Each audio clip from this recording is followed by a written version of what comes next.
वंदे मातरम दोस्तों।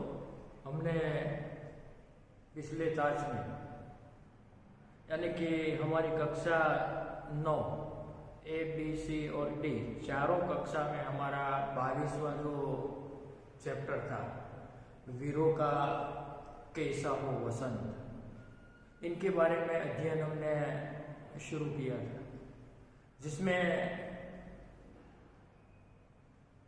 कवि परिचय, प्रस्तावना जैसी बातें हमने ऑफलाइन शिक्षा के माध्यम से आपके सामने प्रस्तुत कर दिया था।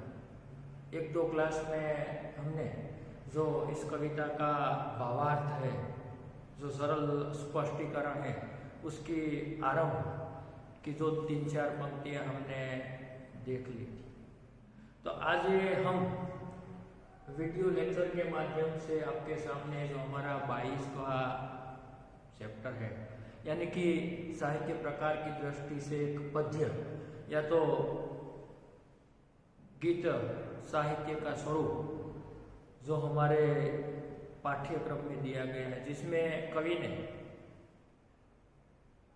जिसका शीर्षक यहाँ पर दिया गया है वीरों का कैसा हो वसंत। जैसे कि हमने देखा था कि भी यहाँ पर कवयित्री जो सुभद्रा कुमारी चौहान है, अपनी स्वतंत्रता संग्राम की लड़त के दौरान एक प्रकार से जो नवयुवान है, जो जवान है या तो जो वीर योद्धा है, उसको प्रोत्साहित करने के लिए ये देशभक्ति के स्वरूप में ये गीत की रचना की है। तो मूलतः हमने इसी प्रकार से आपके सामने बात की थी कि वे वसंत ऋतु जो होती है शीर्षक के आधार पर। तो दोस्तों, हम जानते हैं कि वसंत ऋतु अपने प्राकृतिक सौंदर्य से या तो प्राकृतिक सौंदर्य के लिए बहुत प्रसिद्ध है। जो प्रकृति का हर रूप इस ऋतु में निखर उठता है या तो उसका सौंदर्य सीमा पर होता है, परंतु वीरों को लिए जो वीर पुरुष है, जो शूरवीर है, उनके लिए प्रकृति के इस जो सौंदर्य में उनको रुचि नहीं है और उसे तो उन शत्रुओं को लड़ने में या तो उन शत्रुओं से को परास्त करने के लिए रुचि होती है कि जो अन्याय, अत्याचार और अनीति के सिवा जिनके मन में कुछ भी नहीं होता, उनके खिलाफ उसे लड़ने की या तो उसे परास्त करने की उनके रुचि होती है। जो वीर पुरुष है वह उन्हें बाग बगीचे नहीं बल्कि उन्हें वह स्थान पसंद होते कि जहां शौर्य और पराक्रम के फूल खिलते हैं। यानी कि वह जो वीर पुरुष ऐसा सोचता है कि उन्हें वही स्थान पसंद है जहां वीरता, पराक्रम या तो शौर्य के फूल खिलते हैं। वह बाग बगीचे को महत्व नहीं देता। इसलिए यहाँ पर इस प्रस्तुत कविता में सुभद्रा कुमारी चौहान ने यहाँ जो वीर पुरुष है उनको प्रोत्साहित करने के लिए या तो उनका जोश बढ़ाने के लिए ये प्रस्तुत कविता की रचना की है। इसलिए उन्होंने बताया कि भी वीरों का वसंत कैसा है। तो दोस्तों, हम एक कविता का जो भावार्थ है, जो समझ है, उन्हें हम विस्तार से समझने का प्रयास करते हैं। तो आप अपनी किताब में भी देख सकते हैं और साथ ही इस जो कविता की जो पंक्तियां हैं, जो मैं यहाँ पर पढ़कर आपको समझाने का प्रयास करता हूँ, आप भी इसे ध्यान से सुनिए और जहाँ जहाँ आपको ज़रूरत पड़े वहाँ पर आप उनके जो गहरे शब्दार्थ हैं, जो कठिन शब्द हैं, उनको भी लिखकर अच्छी तरह से उसे समझने का प्रयास करेंगे। जो आप यहाँ पर स्क्रीन पर इस काव्य पंक्तियां जो मैं आपको समझाता हूँ वो भी यहाँ पर आप देख रहे हैं। देखिए, तो वीरों का कैसा हो वसंत, आ रही हिमालय से पुकार, हे उदधि गरजता बार पार, प्राची पश्चिम भूनभ अपार, सब कुछ रहे दिग दिगंत, वीरों का कैसा हो वसंत। तो इसी प्रकार इस पंक्ति में कवियत्री हमें कहना चाहती है कि वीर पुरुष जो होता है उनकी वसंत ऋतु कैसी है, यानी कि वीरों का वसंत कैसा है। तो आरंभ में पंक्ति के जरिए हम सुन सकते हैं कि आ रही हिमालय से पुकार, यानी कि हिमालय जो पर्वत है, यहाँ पर हिमाचल शब्द का प्रयोग किया गया। हिमाचल यानी कि हिमालय पर्वत, उदधि यानी कि सागर, जो यहाँ पर लिखते हैं शब्दार्थ में हिमाचल।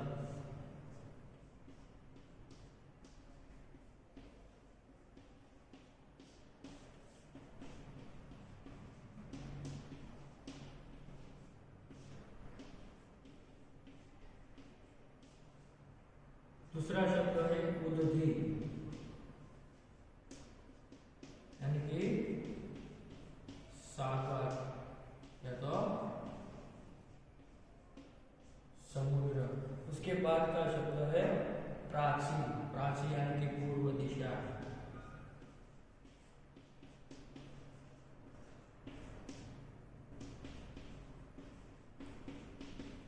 पश्चिम भू यानी कि धरती, नभ अपार, सब कुछ रहे दिग दिगंत यानी कि चार दिशाओं के स्वर। दिग दिगंत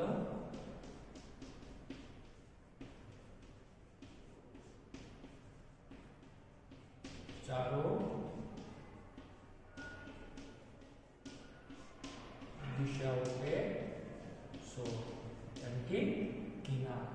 तो दोस्तों एक पंक्ति इन शब्दार्थ के द्वारा हम उन्हें समझने का प्रयास करें तो यहाँ पर कवियत्री हमें कुछ इसी प्रकार से जो कहना चाहती है कि भाई वीरों का कैसा हो वसंत, यानी कि जो वीर पुरुष होता है उसकी वसंत कैसी है।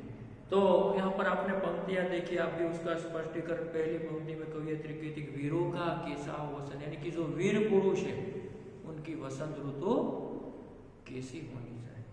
आ रही हिमालय से पुकार, यानी कि हिमालय पर्वत से बार बार एक ही पुकार उठ रही है कि वे वीरों का वसंत कैसा होना चाहिए, यानी कि हिमालय पुकार पुकार कर पूछ रहा है वीरों का कैसा हो वसंत। साथ ही हे उदधि गरजता बार बार, यानी कि समुद्र सागर बार बार गरज गरज कर पूछ रहा है कि वीरों का कैसा हो वसंत। साथ ही पूर्व पश्चिम धरती, भू यानी कि धरती, नभ यानी कि आकाश, और साथ ही 10 दिशाओं से एक ही आवाज, एक ही पुकार हमें सुनाई देती है कि वे वीरों का कैसा हो वसंत, यानी कि 10 दिशाओं से एक ही आवाज हमें सुनाई देती है कि वीरों का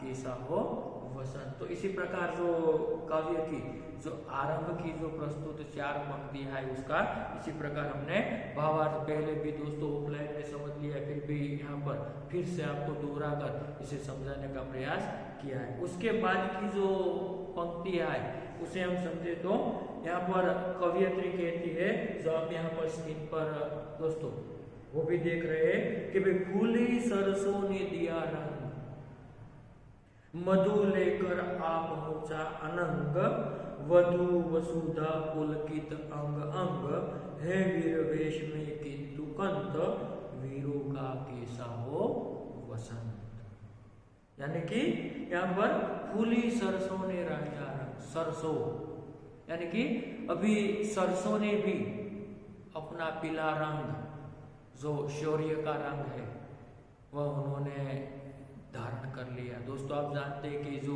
वसंत ऋतु में जो सरसों होता है वह प्रकृति में खिलकर अपना सौंदर्य जो चरम सीमा पर दिखाता है। तो उसी प्रकार अभी जो सरसों ने भी अपना रंग दिखा लिया है।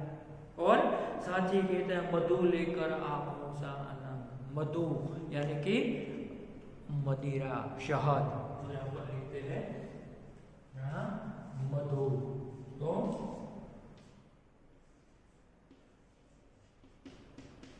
मदिरा,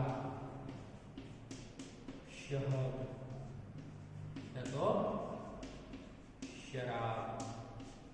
फिर दूसरा शब्द है अनंग, अनंग यानी कि कामदेव।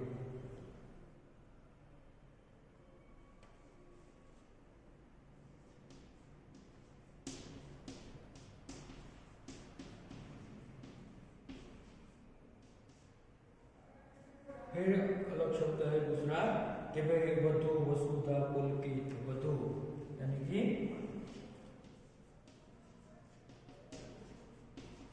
नववधु, वसुधा और पृथ्वी। त्यारबाद पुलकित,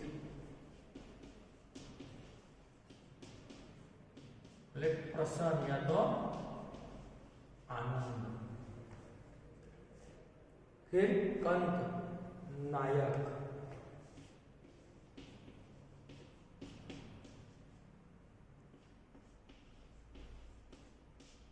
या तो वीर पुरुष।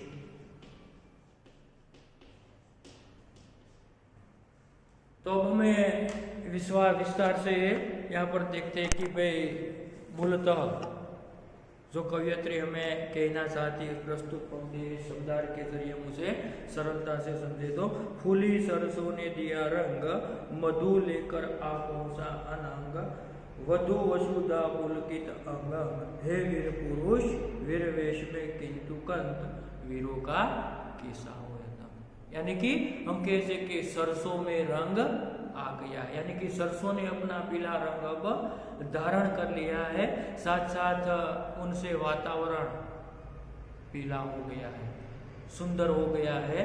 और कामदेव भी अपनी मदिरा लेकर, अपना मधु लेकर पहुंच गया है। साथ ही भी पृथ्वी भी नववधु की तरह जैसे वह प्रसन्न दिखाई देती है, यानी कि उन्होंने नववधु की तरह जो साज सजकर और वह अति प्रसन्न दिखाई रही है, तो वह सुंदर दिखाई दे रही है। परंतु नायक यानी कि जो वीर पुरुष है उन्हें इसमें दिलचस्पी नहीं है, उनमें रस नहीं है। दोस्तों जो प्रस्तुत यहाँ पर सरसों ने पीला रंग से वातावरण सुंदर बना दिया है, जो धरती भी पृथ्वी भी नववधु की माफक साज सजकर सुंदर या तो प्रसन्न दिखाई देती है या तो आनंद मग्न दिखाई देती है, पर जो वीर पुरुष है, जो योद्धा है, उन्हें इस प्राकृतिक सौंदर्य में या तो इस वसंत में उनकी अपनी दिलचस्पी नहीं है, या तो उनमें उनकी रुचि नहीं है। और साथ ही वह बस वीर वेश धारण करके, दोस्तों क्या कहते हैं कि वे हे वीर वेश में किंतु कंत, जो सुरवीर है, जो योद्धा है, वह वीर वेश धारण करके आया है और बता रहा है कि भाई हमें, वह बताना चाहता है कि भाई वीरों की वसंत कैसा होना चाहिए। उन्हें तो केवल उसमें ही रुचि है कि भाई वीरों का वसंत कैसा होना चाहिए, उनके प्राकृतिक सौंदर्य में उन्हें रुचि नहीं है।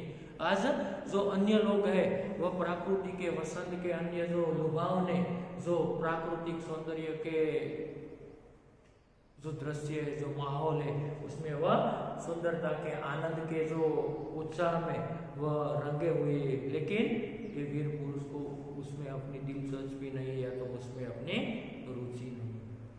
फिर उसके बाद की जो पंक्तियां है वो उसके बाद हम देखेंगे कि भाई जो यहाँ पर आप देख रहे हैं कि भाई बर रही कोकिला इधर तान, कोकिला दोस्तों कोयल है कि भाई भर रही है कोकिला उधर तान, यानी कि जो कोयल, जो कोकिला है वह उधर अपना मधुर गान गा रही है।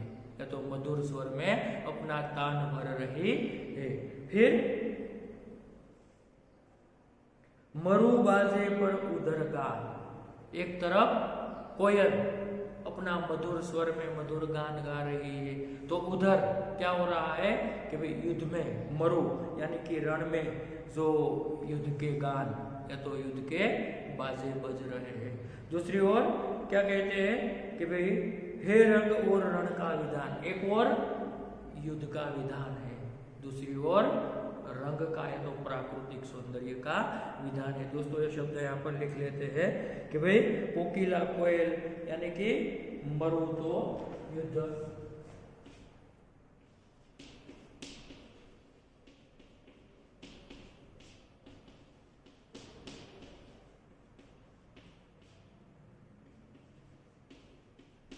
मरु यानी कि रण मैदान, और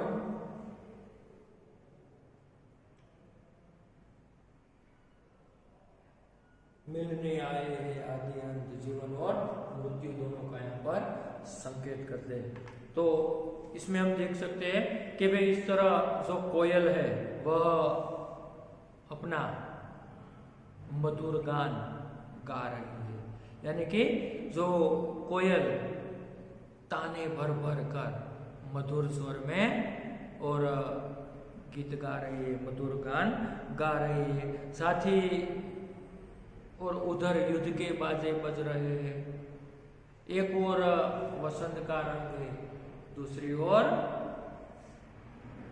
युद्ध की तैयारी हो रही है, एक और वसंत का रंग है, दूसरी ओर युद्ध की तैयारी हो रही है, यानी कि हे रंग और रण का विधान, एक और वसंत का रंग है, दूसरी ओर युद्ध की तैयारी हो रही है, रण और रण का विधान मिलने आए हैं आदि अंत, यानी कि ऐसा लगता है कि जैसे आदि और अंत के रूप में जीवन के दो पहलू, आदि और अंत के रूप में जीवन के दो पहलू मिलने आए हैं और पूछ रहे हैं कि वीरों का वसन कैसा होना चाहिए। कि भाई दोनों यहाँ पर पूछ रहे हैं, पूछने आए हैं कि भाई वीरों का वसन कैसा होना चाहिए। तो दोस्तों सरलता से कि यहाँ पर प्राकृतिक के सौंदर्य के माध्यम से कवियत्री कहती है कि भाई एक और कोयल ताने भर भर अपने मधुर स्वर में जे मधुरे गीत गा रही है, दूसरी ओर क्या होता है कि भाई युद्ध के बाजे बज रहे हैं और एक और वसंत का रंग है, दूसरी ओर युद्ध की तैयारी हो रही है। ऐसा लगता है कि जैसे जीवन के दोनों पहलू आदि और अंत, जीवन और मृत्यु दोनों एक दूसरे से मिलने आए हो और पूछ रहे हैं कि भाई वसंत का वैभव यानी कि वीरों का वसंत कैसा होना चाहिए। तो इसी प्रकार दोस्तों इस पंक्ति में हमने कवियत्री के द्वारा इसी प्रकार से जो वीर पुरुष है उनके वसंत कैसी होनी चाहिए, उन्हें किसी भी प्रकार के प्राकृतिक सौंदर्य उन्हें कहीं पर भी जो रस या तो अभिरुचि नहीं, और वह बार बार यही पूछ रहे हैं प्रकृति के माध्यम से, जो हिमालय हो समुद्र हो वह भी बार बार प्रकृति के माध्यम से पूछ रहे हैं कि भाई वीरों का वसन कैसा होना चाहिए। प्रकृति अपने सुंदरता के साथ खिली हुई है। यहाँ पर कवियत्री ने सरसों कामदेव जैसे उदाहरण देकर, दृष्टांत देकर हमें ये दिखाने का प्रयास किया है कि वीर पुरुष को इसमें रुचि नहीं है, वह तो केवल अपनी शूरवीरता को दिखाना चाहता है और एक रण योद्धा होकर युद्ध के मैदान में जो लड़कर हमेशा विजय प्राप्त करना चाहते हैं। तो यहाँ तक वीडियो लेक्चर में दोस्तों हम इस काव्य पंक्तियों के दौरान यहाँ पर रखते, उसके बाद का जो दूसरे वीडियो लेक्चर में जो आगे की काव्य पंक्तियाँ हैं उसे हम और समझने का प्रयास करेंगे। Thank you.